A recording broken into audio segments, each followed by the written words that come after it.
that I may love what thou dost love, and do what thou wouldst do.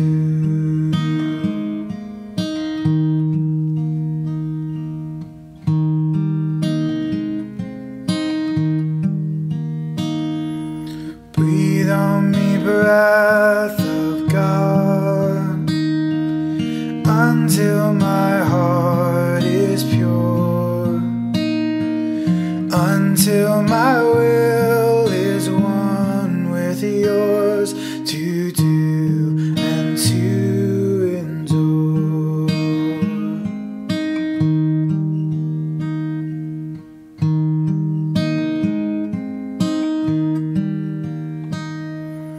Breathe on me, breath of God, so shall I never die, but live with thee the perfect life of thine eternity.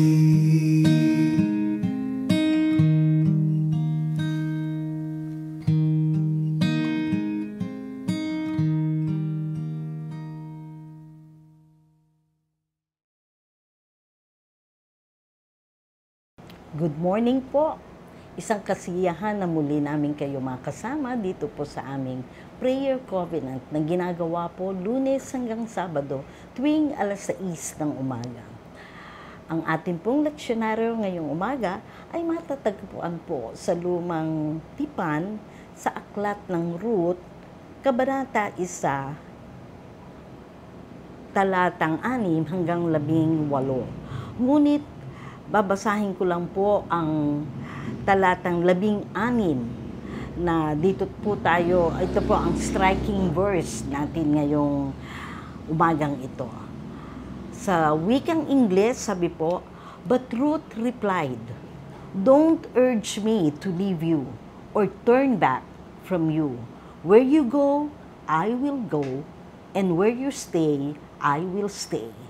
Your people will be my people, and your God, my God."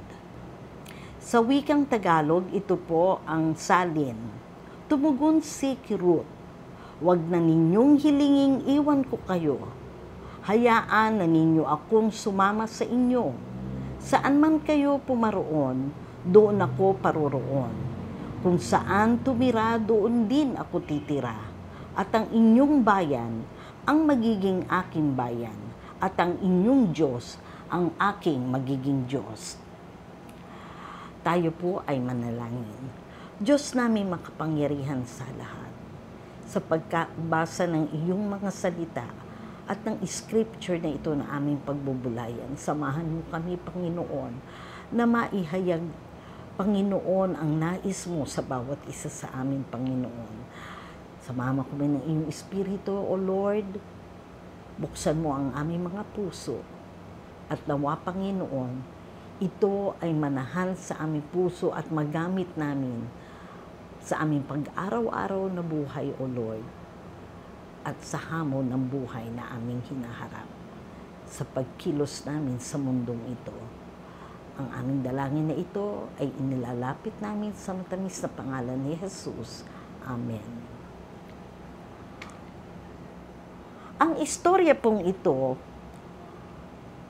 it is a story of loyalty and faithfulness of Ruth. At alam na alam ninyo ang kwento ni Ruth.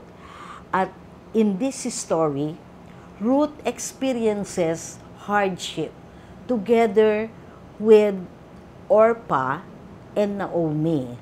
Naomi, ito yung kanyang mother-in-law, at si Orpah naman ay kanyang sister-in-law. Dito nakaranas sila ng paghihirap, death of their spouses, at sa panahong iyon, doon pa rin nagkaroon ng taggutom.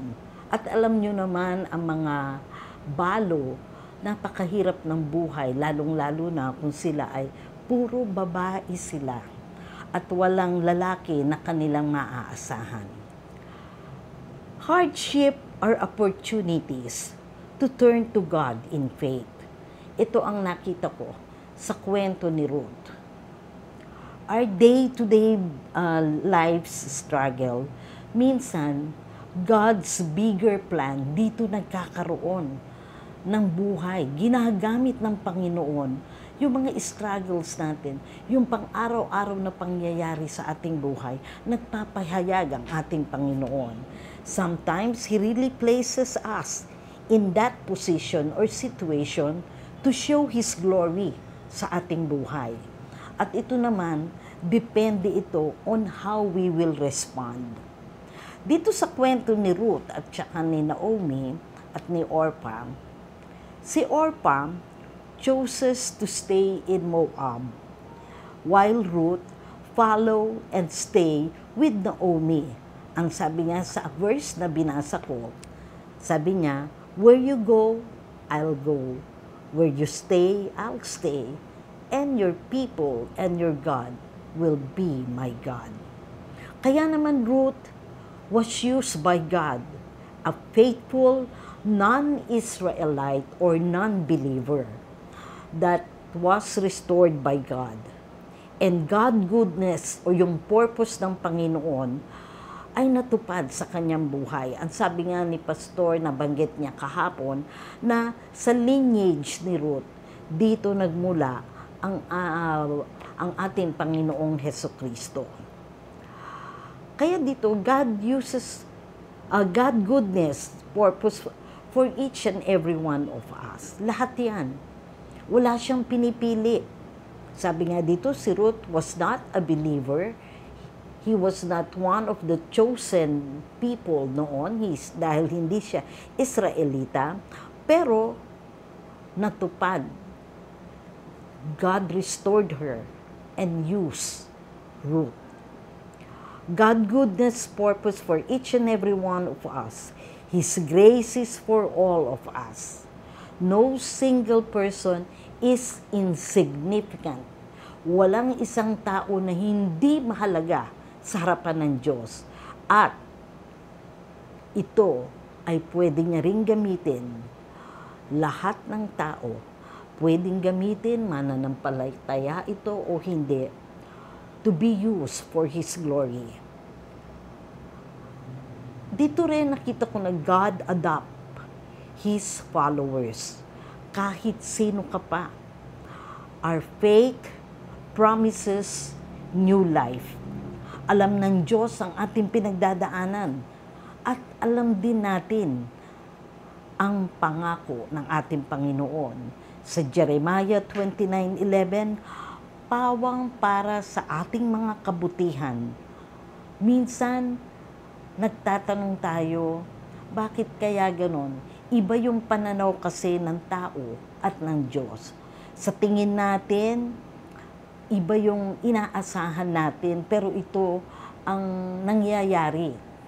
At parang taliwas sa pangako ng Diyos na para sa ating kabutihan. But rest in the knowledge that God is always in control and that God uses every circumstances o pangyayari sa ating buhay. Merong pinadadama ang Diyos. Meron siyang gustong sabihin sa atin and He is talking to us. And it is also maybe and always His way of strengthening our faith in Him. Mahirap sumunod sa ating Panginoon. It requires us to let go of certain things. It could be relationship, yung mga habit natin, yung mga attitude natin, and so many more. For us, in order to pursue what is the real good and true for us. Marami tayong susuko, marami tayong mga gusto sa ating pangsarili na ating tatalikuran upang ang purpose ni Lord, yung mga pangako niya, yung mga totoong kagandahan para sa atin ay matupad sa ating buhay. Dumadaan man tayo sa mga problema, pero remember, the one who said sa Revelation 21:5, anong sabi doon? I am making everything new. At sa Jeremiah 29:11, and all these things are all for our goodness. Kaya, pag ang Diyos ang nangako, asahan natin to. For our God is faithful. Meron man tayong pinagdadaanan ngayon, rest and keep still. God is in control. Alam ng Panginoon ang bawat pangyayari sa araw-araw sa ating buhay. Lumapit tayo sa Kanya. Sumunod tayo. Maghintay tayo. Manalangin tayo at hilingin ang wisdom na nanggagaling sa ating Panginoon. To God be the glory. Tayo'y manalangin. Diyos namin makapangyarihan sa lahat.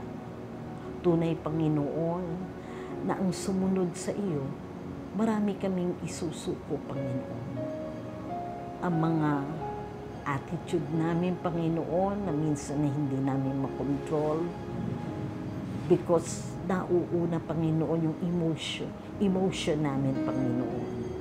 Naiisip namin, Panginoon, yung pangsarili namin, yung selflessness namin, Panginoon, Diyos ko.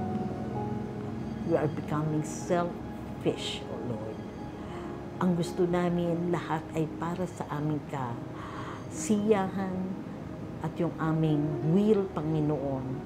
Kung ano gusto namin mangyari, iyon ang aming hinahanap at aming tinitignan, Panginoon.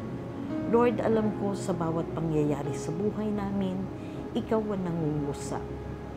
Kaya naman, hinihiling namin, Panginoon, na lagi mo kami samahan, gabayan, Panginoon, sa araw-araw, Lord. Huwag mo kaming sukuan, Panginoon.